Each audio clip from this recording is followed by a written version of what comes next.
Well, good day, ladies and gentlemen. How are you doing? The old skipper here. It's been a crazy morning. I'm running a little late today because today's my birthday.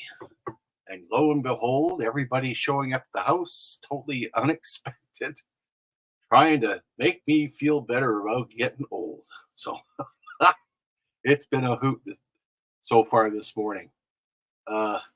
I've been trying to follow the little thing here, the Battle for James Bay, and getting into more detail.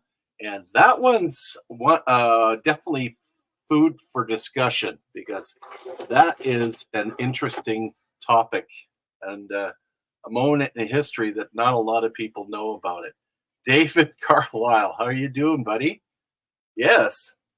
Uh, I'm the first one to admit that this is a whole new ball game for me, especially since I am totally unprepared today because of all the birthday things that are going on. But things that I've read about this are really quite interesting. And if anybody wants to discuss the matter, I've put the link on. If you can see it there, you're more than welcome to come up and chit chat with me. But I don't want to bore you to death with a lot of book work because I'm going to have a lot of this stuff I have to talk verbatim about it. But I can tell you, just like in previous episodes, uh, pre pre Canada, back when we were New France and England and France were going at it heavily. This is not a place that you really want to live. It was hard for everybody, especially those that are dealing with the fur trade. And David says, I hope to get older. Yeah, David, getting older is kind of a good thing because the alternative really sucks. Yeah. But the more I look into getting older, the more I realize, geez, that time went fast. So I'm going to bring up a little thing here. If anybody's got anything to say about today, by all means, say it now or before I get started here, and then I can get into the meat of the subject. I would wish I had a film that I could share with you. I looked all over the place for videos that I could share. And unfortunately, I guess this particular topic isn't as popular as many of the others because it goes into a great deal of depth.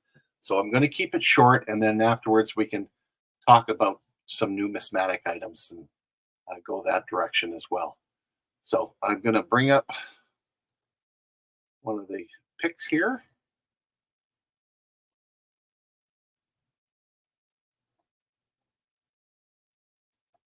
There you go. That way you don't have to look at this ugly face. And I can get into this battle for James Bay. Very, very interesting topic, though. What it says here is while nationalism and patriotism played their roles in the French-English conflicts, which raged for so long, an even greater factor was plain, old-fashioned free enterprise. For both nations viewed the American continent as little more than a vast cornucopia of furs, and furs were gold to those willing to brave hostile wilderness and hostile Indians to obtain them. The English formed their company of adventurers, and the French the Compagnie du Nord. When it became apparent that Hudson Bay was a rich source of prime pelts, both laid claim to this wild, uncharted region, which the result that those trading posts which were established changed hands frequently, as one side overpowered the other, and not always when the two countries were at war. Now, the Battle of James Bay actually was in 1686, and it was a remarkable piece of endurance, military endurance, and real daring on the part of the French. At the same time, virtually an act of piracy by the Compagnie du Nord, which used the arrest of 3 French traders whom the English suspected of being spies as a pretext for a full-scale military operation against the trading posts at Moose Fort, Fort Rupert, and Fort Albany. The man chosen to lead this expedition was the Chevalier de Troyes, a professional soldier who had arrived in Canada the previous year and whose wisdom, prudence, goodwill, and savoir-faire were praised by the governor Denonville. But for the French leaders to govern or to authorize de Troyes to make his way to the Bay of the North, which is James Bay and Hudson Bay, and the mouths of the rivers which entered it, and to capture any illegal cours de bois and others who may have been taken prisoner, including several of the Frenchmen. So already, again, as we've talked about before, there was this constant conflict, mainly because the governments of the day did not recognize the authority of the other governments. They all laid claim to the same land. Now, you take a look at Troyer. He achieved these arrests, and between Tadoussac and James Bay, by the way of the Saguenay and Rupert rivers, lay almost 900 miles of dangerous rapids and some 400 portages, according to information available to those organizing the expedition in Montreal. Now, you again remember all these expeditions were done primarily on water, so their voyageurs of the Cours de Bois knew the passageways to get through all this. It was really quite the thing for them to do. So you well imagine. You take a look at the ships that they were using.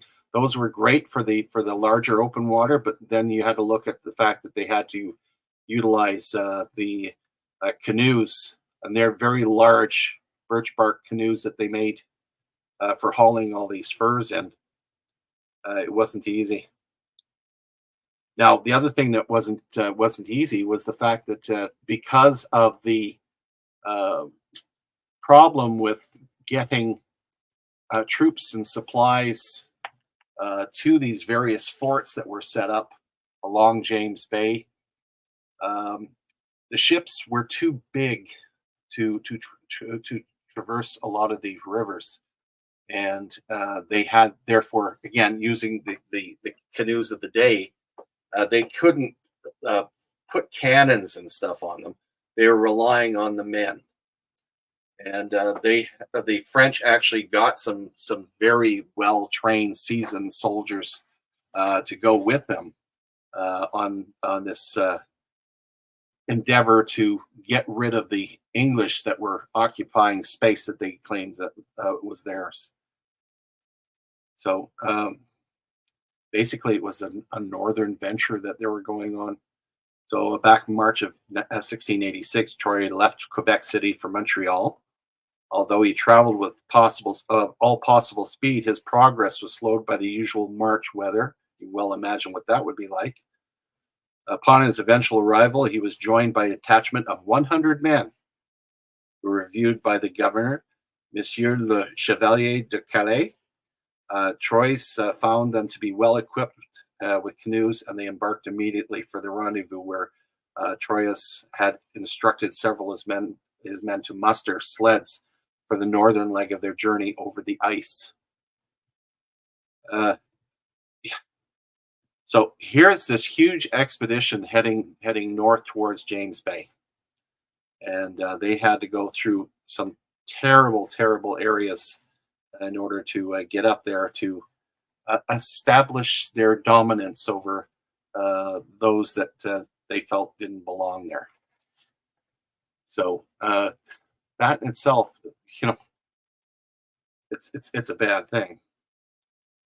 So Troy met up with Father Sylvie, who actually caught up with his vanguard, and they rested for a while at a camp because of heavy rain. Well, so we've gone from ice to heavy rain.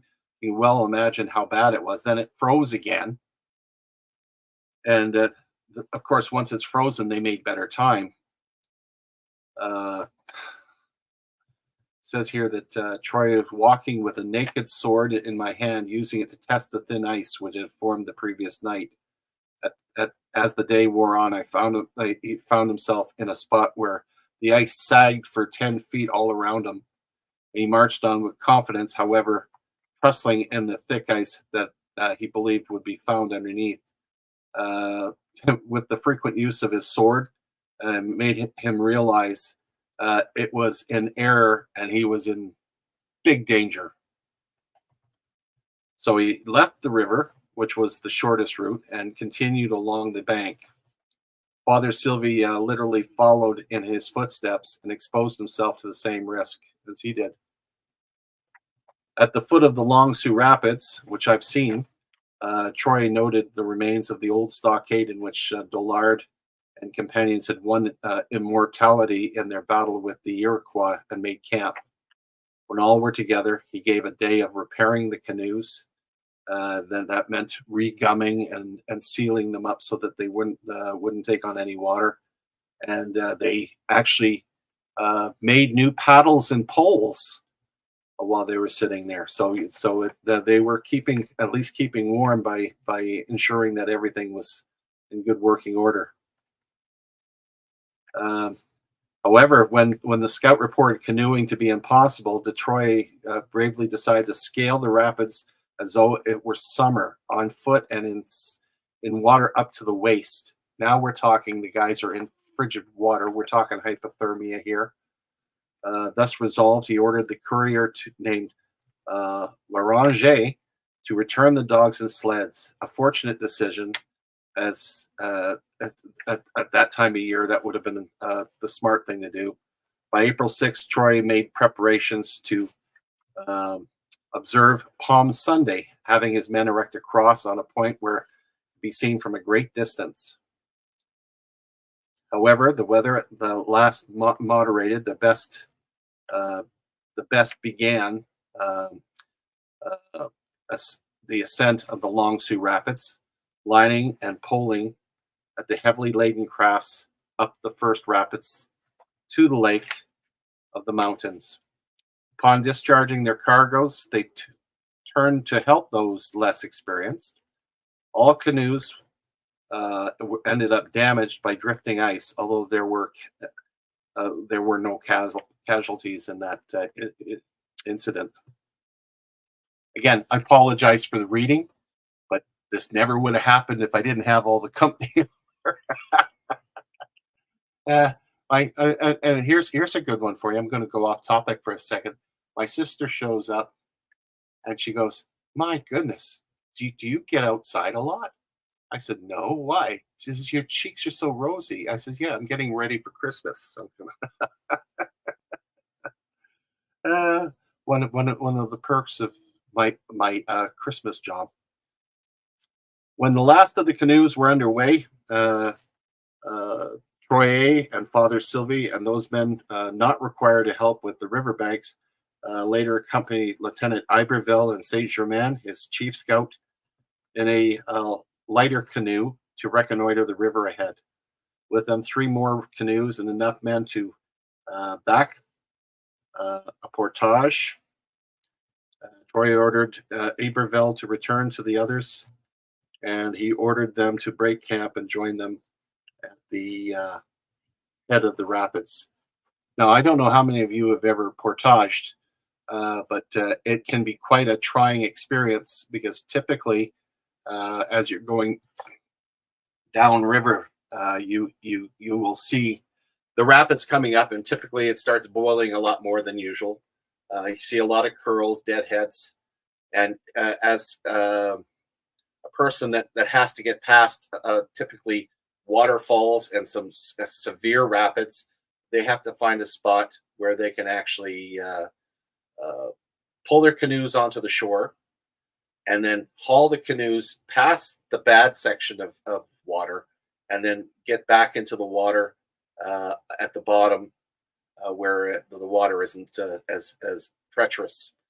So doing a portage is quite a challenge. I've done a few of them myself back in my youth, and I can tell you if I had to do that, carrying all the stuff that they had, that would have been a huge amount of work. And keep in mind too that you're looking at the banks would be covered with rock and trees and shrub, and in their case, it's the cold time of year, so you're looking at slush and snow, and if it's really cold, it's frozen over. Uh, it's not a very pleasant thing to do.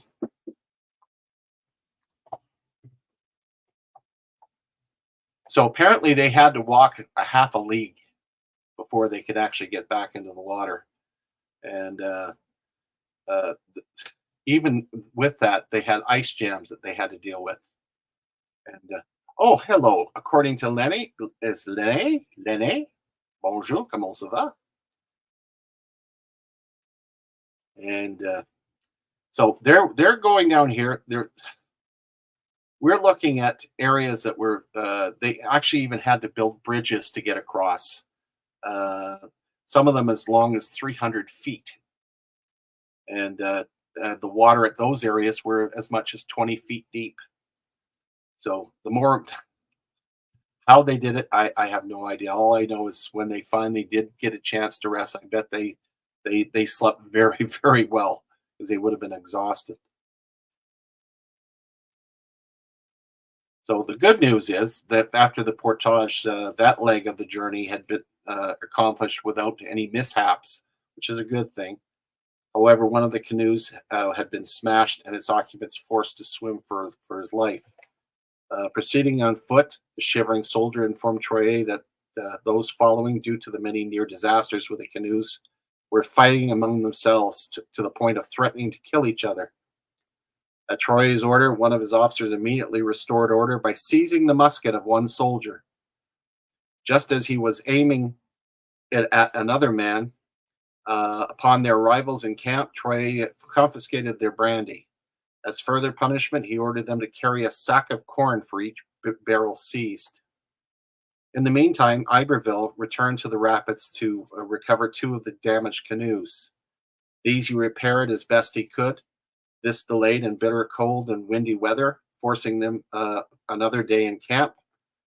Here, Troye proved himself to be a true officer and a gentleman. When two of his men found some moose hides, apparently hidden in the bush by Indian hunters, they wanted to sell them. Instead, he ordered the hides returned to their hiding place and sent an officer along to see that their order was carried out. I guess there is some honor. On Easter Sunday, all attended a high mass to sing with all the solemnity that the weather and place would allow. After Vespers, he reviewed his troops and divided them into 3 brigades, composed of 3 squads each. Taking charge of the first himself, although this was actually command went to Lieutenant de Chesnay, he named Lieutenant Saint Helene to head the second, Iberville the third, and Sir Saint Helene's brigade took the lead on the trail. Troyes' own forming the main body of the troops, Iberville bringing up the rear with his men.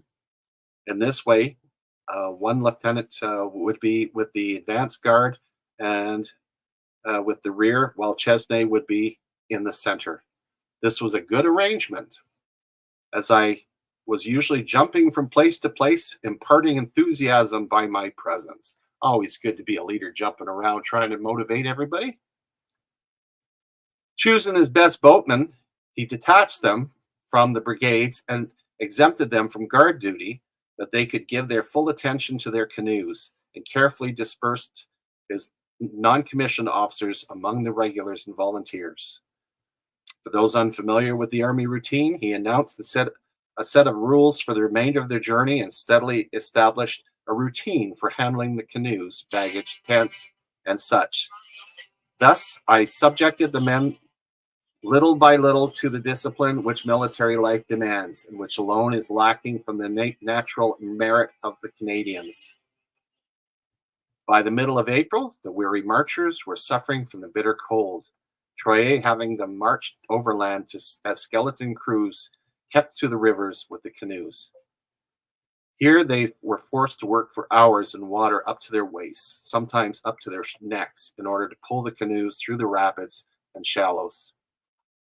Despairing of this method, two sergeant majors who were accepted as their best canoeists of the expedition decided to try their luck with the rapids and jumped into their canoes. Hi, Rebecca. Moments later, they struck a rock which snapped their craft in two and threw them into the frigid water up to their armpits. When the young Canadian attempted to go into the rescue, he in turn had to be saved from drowning when swept away by the current. Only with the most incredible labor, noted Troy, where all three helped to the shore, their canoes repaired, and the cargoes dried out. Those on foot had endured a hike through bush which was frightening in its loneliness and made hazardous by the obstacle course of jumbled rock and fallen trees. It is shocking what these people had to do just to get to where they were trying to get to. It's crazy. We're spoiled by all the roads and paths that we've put in place. This difficulty, plus the necessity of making repairs to the canoes, forced the French commander to accept the fact that his men were exhausted, freezing, and unable to withstand such difficulties much longer. In 12 agonizing hours, they had gained but a league and a half. Troyes grimly conceded that many of his men had spent more time in the water than in their canoes. By this time, the weary column was miles long, and it took 2 days for all three brigades to stagger into camp. While unloading a canoe, Sergeant Major Maricourt dropped a bundle of muskets, the impact causing them to discharge. Fortunately, no one was injured, and spirits were revived by improved weather and a comfortable campsite. But the miles of ordeal were taking their toll. While extinguishing a fire which had started in his cooking pot, a soldier suffered serious burns to his hands. Another cut off a finger with his hatchet, and several others fell sick of colic, which was caused by the excessive cold they had endured in the water the previous day. For their pains, according to Quartermaster Alamand's calculation, they were 45 degrees 43 feet north of out of daybreak on the 18th, reaching the Petite Nation, a distance of 8 leagues that evening. Early the next morning, they set out for Le Chaudière, another 9 leagues upstream, only to be frustrated by damaged canoes. Informed that the canoe was cached up the Du Levier River, Troyes dispatched a squad to recover the craft. Due to the fact that it had been there all winter, it required recalking, but was duly restored and pressed into service. Wow. In the course of their travels, the French expedition encountered several groups of Christian Iroquois. Unlike their tribesmen of the Five Nations, these natives were friendly and urged the French to remain in their camps. This, as Troyes explained to his gracious host, was impossible. He did accept gifts of meat, although he declined their offers to accompany the expedition. Despite deteriorating weather, the column pressed onward. At one camp, Troy found it necessary to discipline one of his Canadians, having the man tied to a tree for an insulting remark that he had made. Several unruly characters almost started a mutiny because of this, but I shortly led them back to their duty, he said. In his journal, the French commander, who likely would have had one of his regulars flogged for such a breach of discipline, acknowledged the valuable role played by Father Sylvie in much of this occasion about the character of the Canadians. It hardly accords with submission. But if the Canadians were independent, they were hardy, and the expedition marched and canoed its way to Chaudière Portage, where the river falls. We haven't even gotten into the battles. It's just like, this is crazy.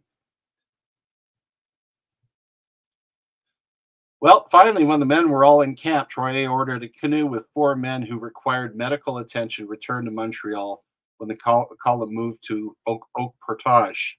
To achieve this, they had to endure several more rapids. Among them, the aptly christened Cat Portage, which Troye described as being filled with sharp rocks, which literally and figuratively scratched the speeding canoes. Once beyond this obstacle, Troye and his companions enjoyed a light easterly wind rigged sail each of the canoes and scudded briskly along the Calumet Islands and Dargy Portage, named in honor of a voyageur who had been drowned there. After negotiating the Calumet Rapids, 2,000 feet long, with very steep slopes and bogs and fallen trees and deadheads, they camped at Mountain Narrows to allow the others to catch up. Oh, hi there, Coin World UK. I'm going to put the link in there if you want to come up and visit me. As these follow required considerable time to navigate the Narrows, Troye and his companions took advantage of the break and the fair weather to dry out their equipment and to make further repairs to the canoes. Quartermaster Alamein now placed their position at 45 degrees 41 feet north. At daybreak of April 30th, now we're talking quite a few months now that they've been on here, all but 3 canoes, which remained to wait for a man who had become lost in the woods the previous day. Aided by a brisk breeze, they again raised sail and made good progress until evening, when a storm arose. Meeting more friendly Iroquois who were en route to Montreal, Troye welcomed the chance to have them deliver a report on the expedition's progress to date. So, well, having read this, I don't know if it would be a very, very encouraging report to send back to his seniors. On the 1st of May, his men defied continuing bad weather to plant a maypole in front of his tent and to fire a salvo in honor of the occasion, repeating the drill before the tents of Iberville and St. Helene. That evening, 4 canoes arrived from Temiskaming, their occupants spending the night in camp as well as the following day due to the weather. The visitors enjoyed some excitement with their first morning with the French when fire ignited a 50-pound barrel of gunpowder. Despite the force of the blast, no one was injured. Okay, this is getting better all the time. We haven't even got into a battle yet. These guys are going to be war-weary before they even get there. When the weather at last moderated, the river had risen 3 feet. The Indians then continued on their way, the French on theirs, Iberville being instructed to wait for one of their canoes which had fallen behind with its 4 occupants. Iberville did as ordered, although Troye had been informed by his men that the missing men had deserted with their canoe, a barrel of gunpowder, a bag of bullets, picks, spades, and food. Camping at Sandy Point, a league from the long Calumet Portage, so named for the Jesuit missionary who, upon passing through, forgot his box and matches, he dispatched hunters by canoe to search for game. They managed to shoot a young moose, but were prevented from returning to camp by strong winds. This,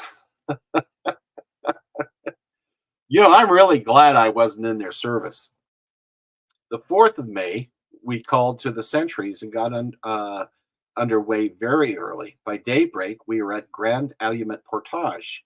Here, an island divides the river into a north and south channel. The north channel is called Petit Calumet, probably because it's shorter. The south, easier to navigate. In this channel, at the right of the waterfall, is a small flat rock over which the portage is made. I proceeded up the south channel and arrived at a very beautiful portage, which was 300 feet long. Canoes, supplies, and equipment were immediately carried across. It says we then re-embarked and were crossing Calumet Lake when we saw several natives on a point where a small river enters from the south. Hi, KK's Live Channel. The natives advertised their presence there by beating a drum and displaying a white flag. With them was the captain of the scouts, Saint Germain, who had been sent ahead. He was returning with a present of some fresh meat, which was the reason for the signal, but was unable to join me till late that night. And even though he was forced to fire several musket shots in order to locate me because I was camped at the end of the cove, which prevented him from seeing my fires. The sentry notified me immediately when he heard the shots. Yeah, Silver Tanawai. Hi there, my friend. Yeah. Yeah, I'm having a pretty good birthday. Like I said to everybody earlier, I was negligent on my reading and getting into the material, so I'm actually going right off of my my historical documents I have here. Um, uh, it's been a fun day so far. Apparently, I'm being taken out here in about an hour's time. So 21 again? Yeah, 50 years ago. Oh my goodness. This goes on and on and on with the trip. It's they are spending literally months to get up to where they were supposed to get on James Bay. So let me skip forward here to see what we have where they finally eventually get there. If I were their troops, I wouldn't go. This is just too much work. Yeah, it was just basically one portage after another after another. Fortunately, it's getting warmer weather, but they're still dealing with the environment, still dealing with trying to feed themselves, trying to deal with repairing the canoes constantly. It is absolutely crazy what these guys had to go through. It says here, Troya and Father Sylvie were 3/4 of the way across a portage when a holocaust roared down upon them, and they ran for their lives. The flames pressed so closely that the sleeve of his shirt was burned by the shower of sparks and burning cinders which steadily rained down upon him. Now we've got a fire. It's just, hello, guys. Do you really want this job? Well, they made it to a clearing, thank goodness. And it was only about 20 feet wide. And that way they managed to survive the firestorm that came down upon them.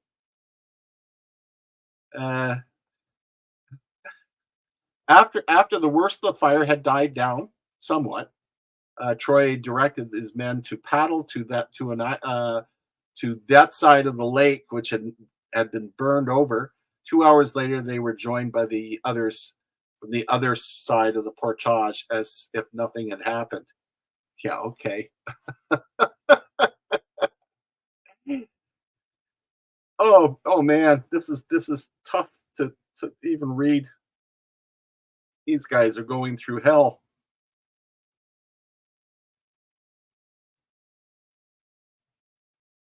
And he says each and every portage, he said, had been named after a saint. What, really? That's where the fire threatened the expedition had been, then it was christened in honor of Saint Lawrence, who was martyred by being burned alive on a bed of hot coals. Appropriate. Okay. Yeah, that's sufficient irony for you here. So by the end of May, they'd successfully overcome the numerous portages and were well within the James Bay watershed. Now they're just getting to the James Bay watershed now.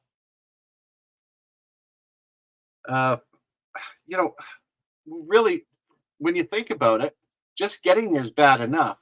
Imagine being a Coeur d'Bois and having to haul the furs from James Bay, where they're doing most of their business, and then hauling it back through that area that they had to go through, and it's upstream. Oh yeah, forget it. My goodness. Well, eventually they came to an Indian camp, and he engaged several of the guides and continued through a series of small lakes and portages to finally arrive at Lake Abitibi, where, as per instructions, he set out to work at building a fort. Now they're going to build a fort. Wow. Unbelievable. The task required 3 days. Okay, so 3 days to build a fort. The fort being constructed of logs and flanked but with four corner bastions. So it's, yeah, I guess it's a proper fort. While his men were thus engaged, he had models of the English forts made of stakes and strings so as to instruct his officers. He then organized his detachments, drew up a roster of officers, and explained to each his role to the undertaking. He also ordered them to remember the instructions when he should go on to more serious business. Yeah, I know. Yes, it's extremely hot here. My sister showed up, and as a Christmas present, as a birthday present, her and her husband did all my yard work for me and cleaned everything up. And I sold a electric fireplace to them, and of course I have air conditioning in the house, and they're in there inside, and they're like, oh, stop. And it is actually, when I sleep in this place, I have to put about 12 inches of comforter on top of me because I like it very cold. It preserves the body, keeps me going. So now they built this fort, and now they're looking at dealing with the interlopers that they want removed, which would be the English, of course. Uh, so it says here the fort was completed. The expedition again took to its canoes, Troy leaving 4 men in charge of the post. And in 2 days, they crossed the lake and came to a river which he knew descended to the English settlements on the bay. Now, finally, after all that they went through, they finally started getting some decent weather. But now it's now the 9th of June. The expedition lost one of its best men. Iberville's overloaded canoe swapped, and a 33-year-old Noel LeBlanc, being a non-swimmer, ended up drowning. So, but fortunately, the canoe refloated itself, and they managed to recover it. Much of its cargo, including the second lieutenant guns and clothing, were lost. So the second lieutenant had no clothes and no weapons. That's okay. They don't need it anyway. It's the men that need the weapons. So let's take a quick boo here. I'm seeing this cold and wet. Can't see anything thanks to the fog. It's going to be fun to drive to work. Oh, cool.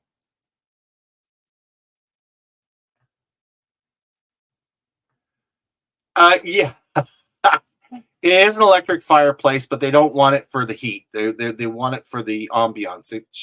The lighting inside changes color, so they're putting it in, I think, their bedroom. They're gonna enjoy that. I'm glad because I didn't have sufficient wiring to run the thing. It was overheating.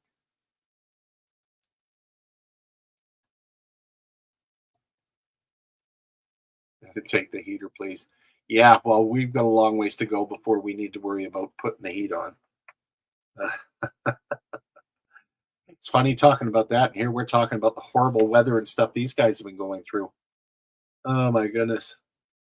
Uh, where were we here? I just lost my spot. This is the fun part about having company and ended up falling behind in my preparation.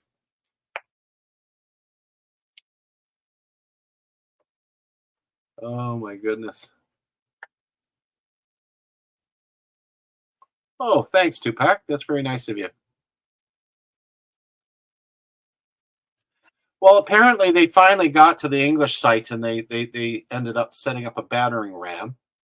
And as the gate, for all its sturdiness, began to splinter, the French poked their muskets through the gaps that sprayed the compound.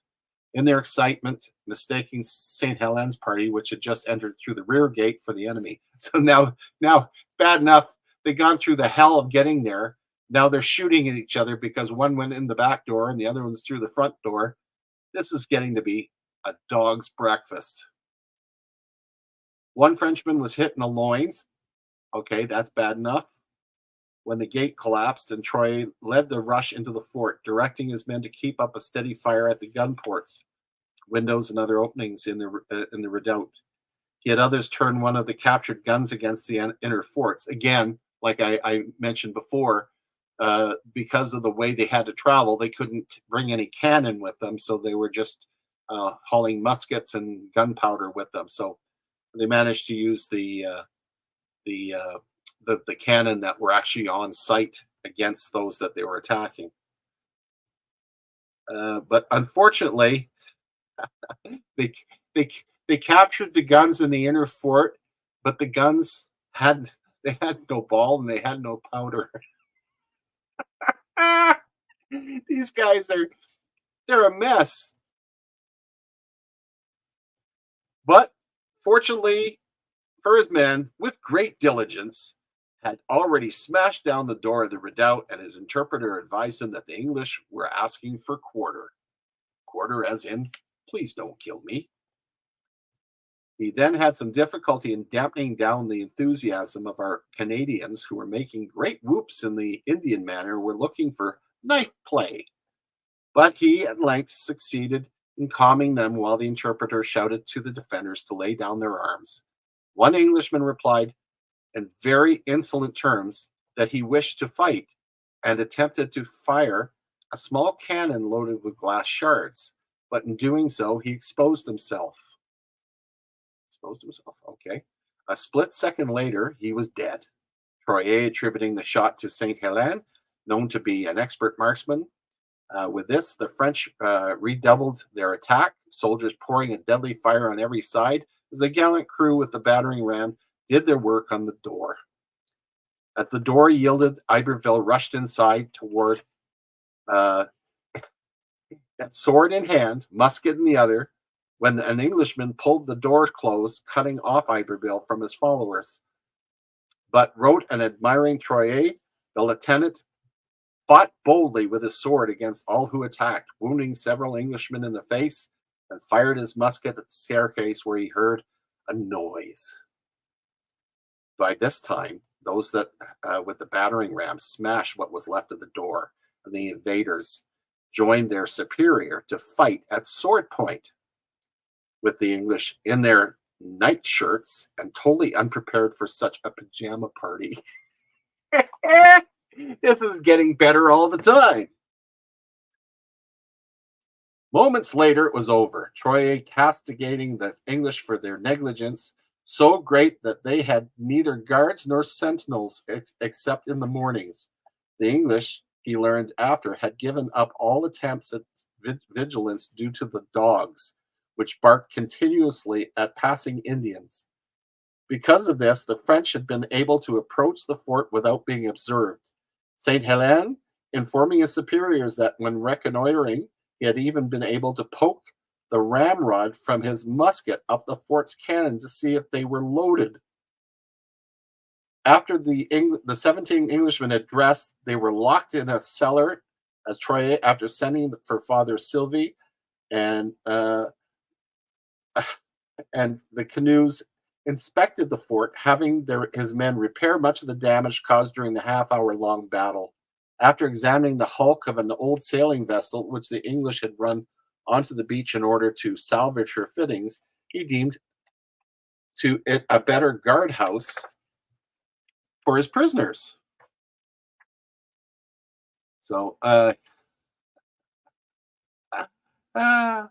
it was drier and airier for the captives, whom he was most happy to remove from the fort. So now they're out the fort in a busted old boat to try to as a jail for them. This is getting better all the time. For the next 3 days, he supervised restoration and pondered his next move. Moose Fort, he soon found, was desperately short of supplies. From his prisoners, he had learned that no watch was kept at Fort Rupert. However, Rupert was 40 leagues distant and also short of supplies. Fort Albany, on the other hand, was about 30 leagues away, well stocked, well guarded, and well fortified. Hello there, 710 is oil upside down. Another factor against an immediate attack on Albany was the supply ship that his French scouts had seen leaving Moose River, and which was due to proceed to that post after calling at Fort Rupert. To take Fort Albany would require cannon, and Troy lacked a longboat in which to transport those captured. So now they've got cannon, but they can't get it to where they want to go. After 72 hours of thought, Troy opted for Fort Rupert.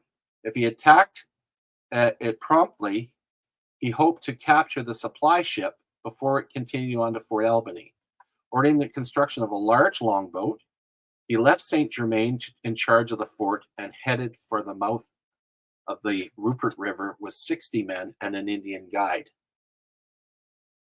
Beside their usual supplies and equipment, he carried 2 carriageless cannon in the event that he needed them. Once at the mouth of the Moose River, the expedition suffered a setback when 2 of the men began fighting in their canoe, which upset and spilled its cargo of muskets, balls, and grenades. Furious, Troy had no choice but to wait until low tide the next day to recover them. A violent wind then forcing the column to hold over for 2 further days. Oh, it's just one thing after the other, these guys. The English, they said, were as of yet unaware of the French presence. As for the fort, they admitted that they had been recently fortified, but only against possible attack by Iroquois. Forbidding his men to fire their muskets, Troy made camp for the night, inviting the natives to remain with him, that he might question them further. Early the next morning, they again set out to observe the English ship underway, and rounding the point at the bottom of the bay, it pushed its way through the ice while followed a parallel course in our canoe. 2 of our canoes they sent ahead with instructions they were not to be too zealous in their scouting. Now, understand, we are well into June, but we're talking James Bay, Hudson Bay. We're talking very high north, so you're looking at it's cold water. You're talking bergs, and thing that you don't hear anything in this document here is that you're getting into polar bear area. So you've got a very hostile environment these guys are in, even though it's getting into the milder weather. Scary stuff.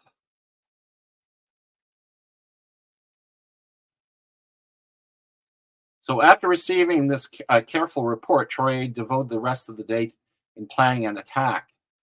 He gave Iberville his choice of any 13 men from the whole detachment, making him the 14th.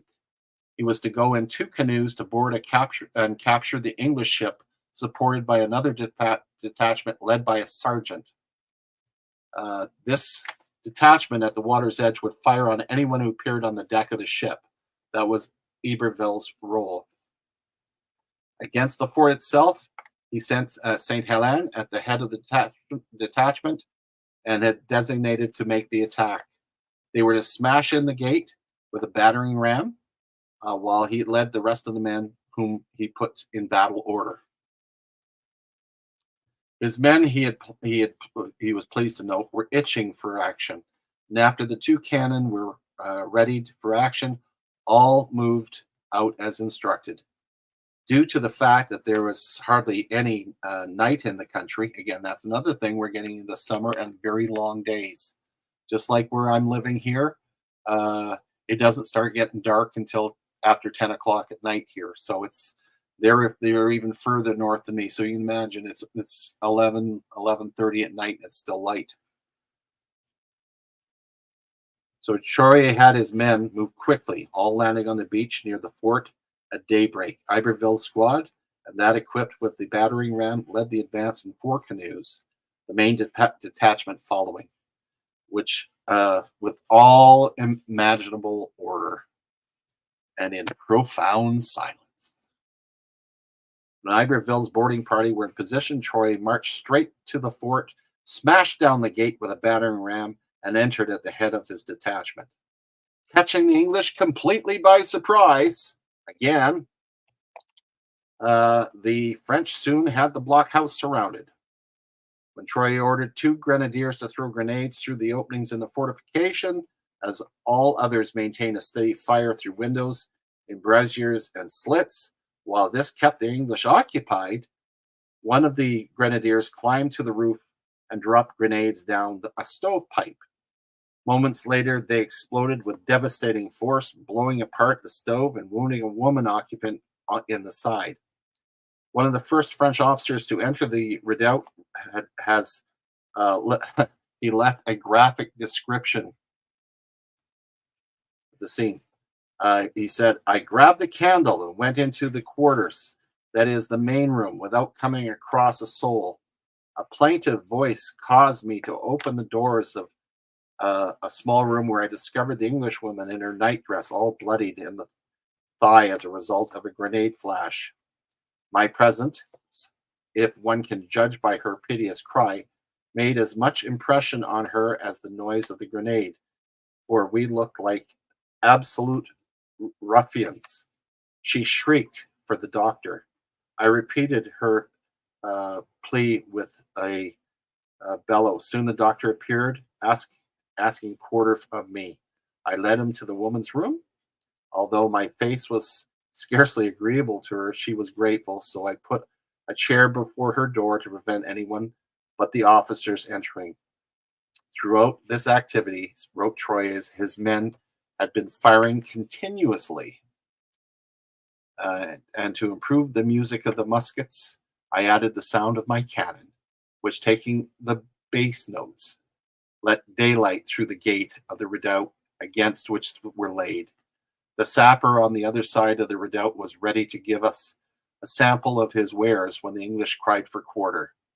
I ordered a ceasefire, and having created silence, informed them and that they should surrender, and that they would have quarter. When this was done, the English commander, Hugh Verner, approached me in fear and trembling, clutching me by the arm as though he would be safe in my presence. In this posture, I dragged him to the gate of the fort, where I asked him everything that I needed to know. Now, this is really a sad story, because what we'll use the Reader's Digest version here. The whole thing here is that, again, it was against the English and French both laid claim to those territories. So they're constantly at odds, and they were looking for ways of blaming one another and any excuse to attack. So these forts that were set up by the English were not manned by all seasoned soldiers. They might have a couple, but these were companies. These were basically like further on in history, the Northwest Company and the Hudson Bay Company. They were separate companies. Well, now we've got the French, we got the English, and they're fighting back and forth. Well, James Bay, when they were fighting, it was, as many of you have heard, was horrendous to get to, and they caught everybody unprepared, and there are quite a few people that were killed in James Bay, and Moose Factory as well. I mean, there's a lot of different things that went on. Now, in the end, after all this is said and done, Father Sylvie in Iberville and Marincourt and the New and a whole bunch of these other guys, they completed the final details of the operation with St. Helens at Moose River. And again, returning short of supplies, he said goodbye and began the return to Quebec. So they have done their job. The French, actually, because the English were totally unprepared, but they did their thing, and they said goodbye and returned to Quebec. And at 3 o'clock in the afternoon on August 19th, with his entire detachment, but for the 40 men he left with St. Helens and Iberville, Troy ascended the Moose River for the return. His men each carrying only 5 or 6 pounds of pork and some barley. The barley, which had sprouted, was originally intended for brewing beer. At Fort Abitibi, they obtained further provisions and continued on to Temiskaming, about 25 portages in 5 days. I'd be exhausted. 18 days from Moose River, they reached Temiskaming, their return being marked by a salute of musketry, but very little food. They hit the trail almost immediately with little more than some Indian corn Troy had managed to scrounge. This he penned was our only food with which he had to cover 120 leagues to reach the first settlements on the island of Montreal. So this is the the the the, the battle for James Bay. In my opinion, was more of a battle just to get there than the actual the battle itself. There were people that died both in the battle, but also in the trip to get there.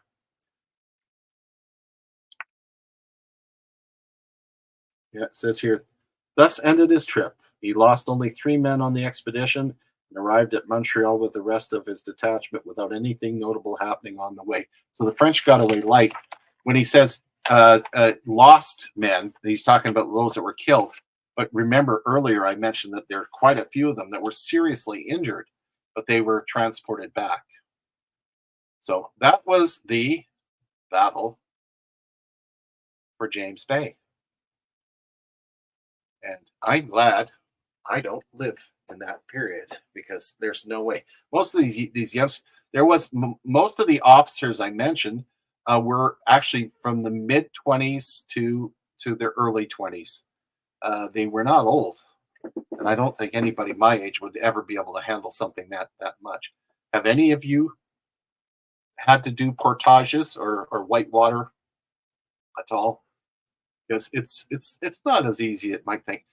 Some of it's, if depending on how well it's prepared, it's not too bad.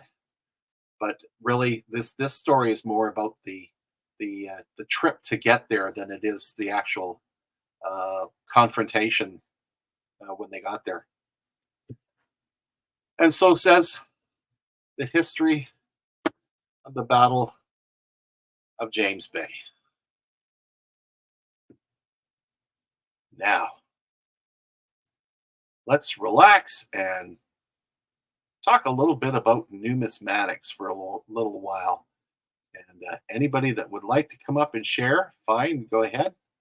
I'm actually preparing some items to go out in the mailing here shortly. Currently, I have a challenge that's going on this channel for where's James Bay? James Bay, David, is south of Hudson Bay, northern Ontario. Kind of it laps over to Manitoba, but it's square. If you take a look at the map and you see Hudson Bay is the big area, and then you got a little piece in the bottom. That's James Bay, and so it's quite far north. They were originally the British and the French were looking for a passage to get through. Really?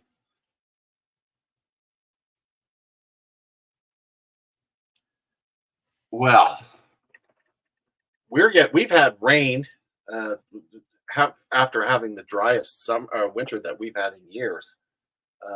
We've had rain steady here for literally a month, and it's now all of a sudden, after all that cool weather we've had, we're getting really warm weather here.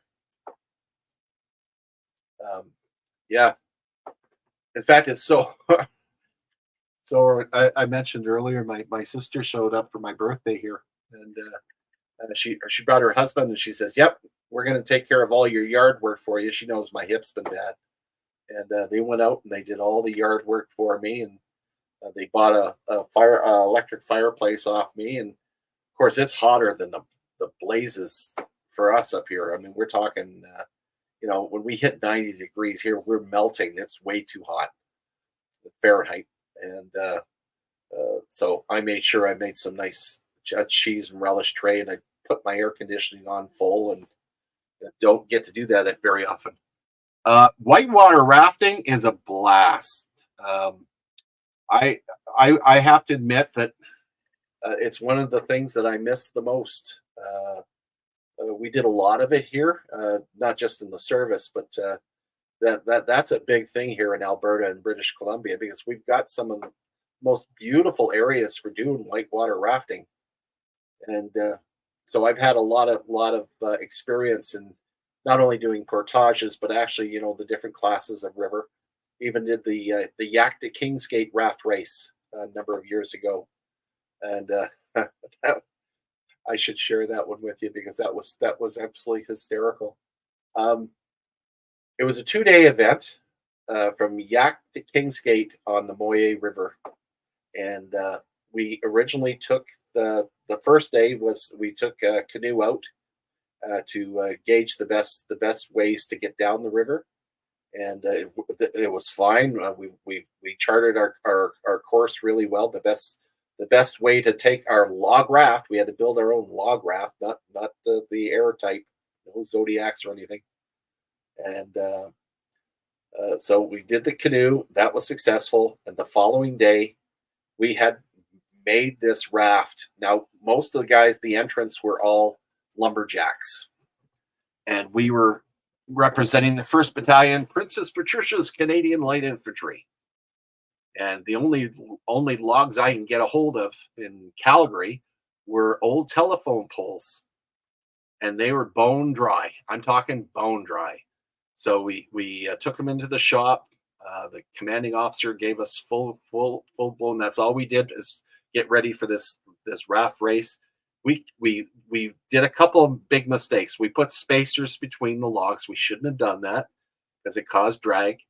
And we also realized that we had to seal the logs.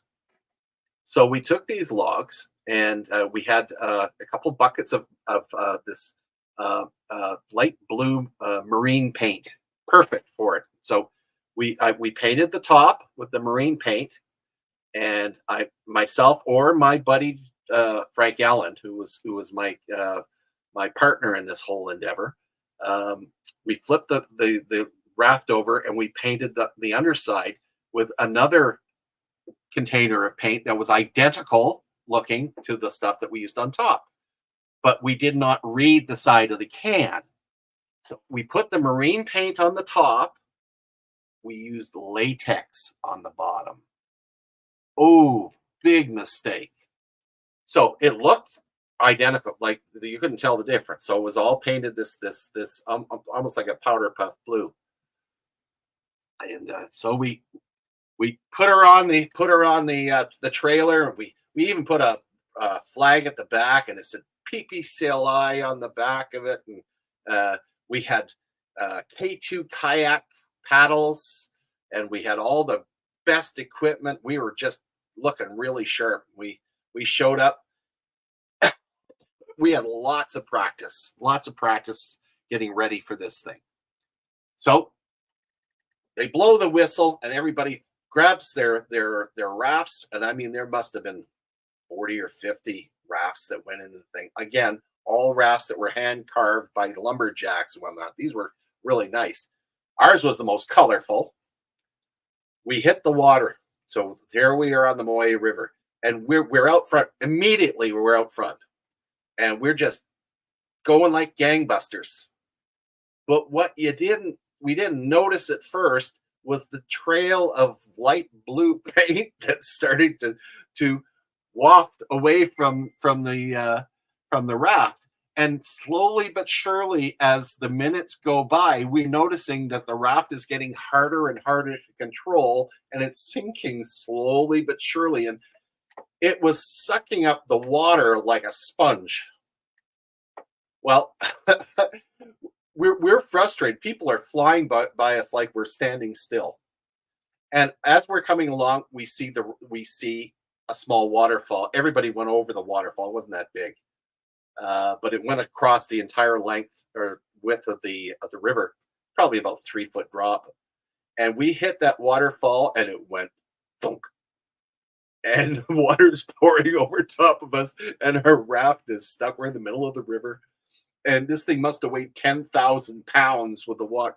And the only way we could get it off that bloody waterfall, the cliff face, was to flip it. So now we got it flipped over. And we're on the bottom of the raft sitting, and we're trying to get down this river. But we're going wherever the current takes us because it would not go where we wanted to. We went through some of the worst spots on the river upside down on our raft. And if eventually, believe it or not, we weren't last. That shocked me. I think there was at least 10 or 15 people behind us that didn't finish. We finished the race upside down. And when we finally beached that thing, we had to get a seriously big pickup truck with chains to pull the thing out of the water because it weighed too much to move. And that was our Yak to Kingsgate raft race. Oh my gosh, I cannot believe that. That was so much fun, but it was a disaster. So ever get to do something, if you're young enough, go ahead and do it. It's a blast. When I read about these guys back in 1680 doing this stuff, completely different, horrible conditions. That's not fun. Ours was fun.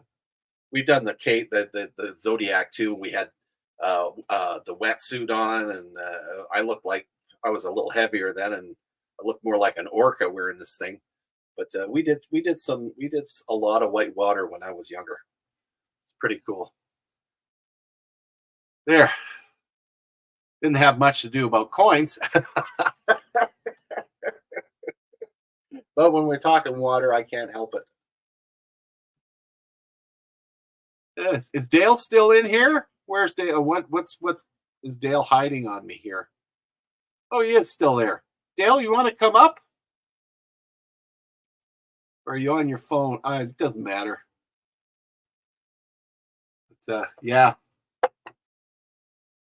So I have that competition going on this channel. I will mention that.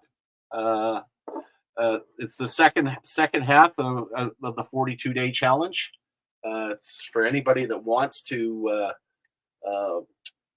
learn how to investigate the information on Canadian coinage, and those who are willing to take the extra effort can actually input their information as each day. If you go to the channel, you'll see a different one every day. Put down as much information as you can. I want you to learn how to research these coins.